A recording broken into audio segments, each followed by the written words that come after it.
Jajaran Polsek Ilir Barat 1 akhirnya membekuk AM warga Rusun Blok 17, Kecamatan Ilir Barat 1 Palembang.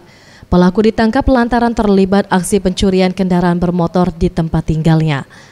Di hadapan petugas, pria yang berprofesi sebagai petugas keamanan ini mengatakan aksi penggelapan motor jenis Matic dengan nopol BG4827AR dilakukannya saat ia sedang berjaga malam. Usai melarikan motor tersebut, dirinya berpura-pura tidak tahu dan kembali melakukan pekerjaannya sebagai jaga malam.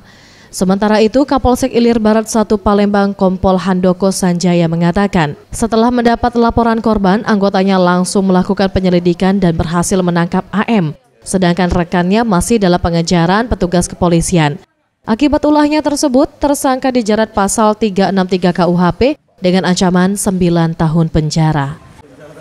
Melaporkan masyarakat bahwa ada pencurian sepeda motor, kemudian dari hasil penyidikan bahwa yang bersangkutan melakukan pencurian bersama rekannya inisial A, kemudian didalami yang mana modusnya itu sebagai minta jaminan, jadi kepada korban minta jaminan kalau memang ada uang kendaraan dikembalikan.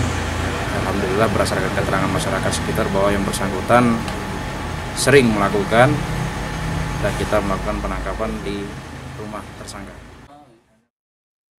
Tim Liputan Sriwijaya TV.